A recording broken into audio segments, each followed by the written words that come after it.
Next question देखते हैं। Next question में कह रहा है a liquid of density 900 kg per meter cube is filled in a cylindrical tank of upper radius 0.9 metre.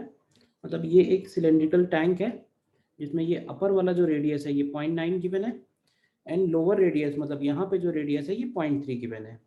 Now a capillary tube of length L, ये capillary tube है of length L is attached at the bottom of the tank as shown in the figure. The capillary has outer radius 0.002 and inner radius small a, जिसमें small a की value pi a square के form में दी हुई है। कह रहा है when pressure P is applied at the top, मतलब यहाँ पे हम एक एडिशनल प्रेशर पी अप्लाई कर रहे हैं।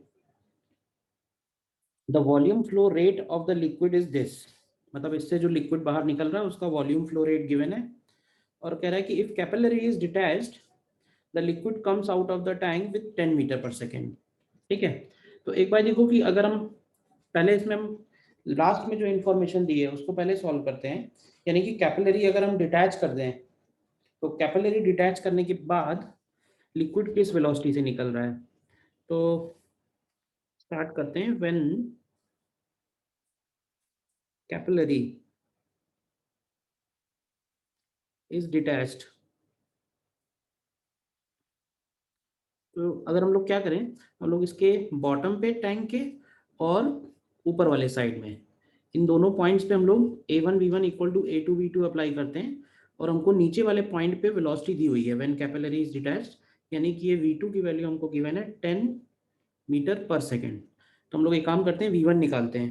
तो a1 v1 is equal to a2 v2 से अगर हम लोग v1 फाइंड आउट करें तो ये हो जाएगा pi R square into 10 and divided by ऊपर का एरिया, तो ये हो जाएगा पाई 0.9 का स्क्वायर।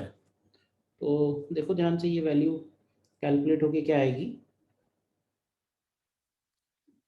ये वैल्यू कैलकुलेट होके आएगी 10/9 मीटर पर सेकेंड। ठीक है, इसके बाद हम लोग क्या चाहिए है, कैपिलरी के थ्रू अगर हमें लिक्विड फ्लो निकालना है तो हमें कैपिलरी के दोनों एंड्स पे प्रेशर का डिफरेंस चाहिए होगा। तो बाहर तो प्रेशर जो है वो पी नॉट है, अंदर वाला प्रेशर निकालने के लिए हम लोग क्या कर सकते हैं, टॉप मोस्ट पॉइंट पे और ये नीचे वाले पॉइंट पे हम बर्नौली यूज कर सकते हैं व्हेन कैपिलरी इज डिटैच्ड। तो सिमिलर सिचुएशन में अगर हम लोग बर्नौली अप्लाई करें तो टॉप मोस्ट पॉइंट पे एटमॉस्फेरिक प्रेशर पी नॉट, ठीक है, और जो एडिशनल प्रेशर हम लोगों ने लगाया है P, उसको भी लिख देते हैं। तो additional pressure P and plus top most point पे kinetic energy half rho v1 square and plus top most point पे potential energy which is rho G H. Now this is equal to, जब liquid बाहर निकल रहा होगा without capillary तो ये हो जाएगा पी नॉट प्रेशर हो जाएगा, काइनेटिक एनर्जी की जगह हो जाएगा हाफ रो v2 स्क्वायर और पोटेंशियल एनर्जी 0 है।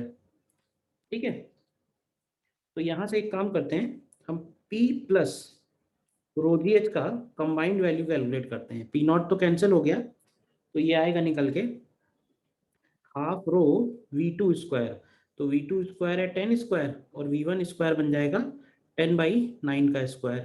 तो ये वैल्यू अगर हम कैलकुलेट करें तो ये आएगा निकल के 4/9 इंटू 10⁵ न्यूटन पर metre square.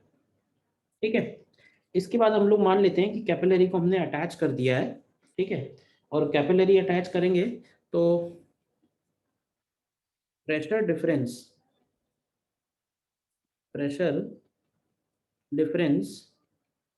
Across capillary tube, pressure difference across capillary tube जिसको हम लोग डेल्टा पी लिख सकते हैं। तो ये प्रेशर डिफरेंस हो जाएगा, अंदर पे प्रेशर हो जाएगा P not plus P plus rho G H, और बाहर दूसरे साइड पे प्रेशर होगा पी नॉट। प्रेशर डिफरेंस एक तरह से P plus rho G H ही आ जाएगा और इसकी वैल्यू हम ऑलरेडी निकाल चुके हैं which is 4/9 10⁵ in SI units. और अब हम इसमें यूज कर सकते हैं यूजिंग पॉइसोली इक्वेशन।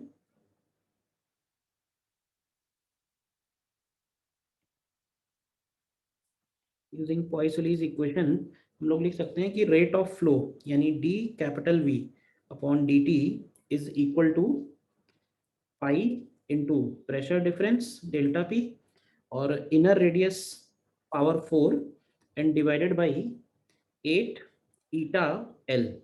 अब आप ध्यान से देखो इसमें हमें क्या क्या गिवन है। तो डेल्टा पी हमको मालूम है, ठीक है, और पाई ए स्क्वायर की वैल्यू गिवन है, तो पाई ए स्क्वायर अलग कर लेते हैं और ए स्क्वायर अपॉन एल भी गिवन है, तो ए स्क्वायर बाई एल भी अलग कर लेते हैं एंड डिवाइडेड बाई 8 ईटा। तो ये सारी वैल्यूज आप इसमें रख दीजिए। तो यहाँ से ईटा का वैल्यू निकालना है हमको, तो ईटा निकल के आएगा 1/720 newton second upon metre square. अच्छा प्रॉब्लम है ये, एक बार ध्यान से देख लीजिए।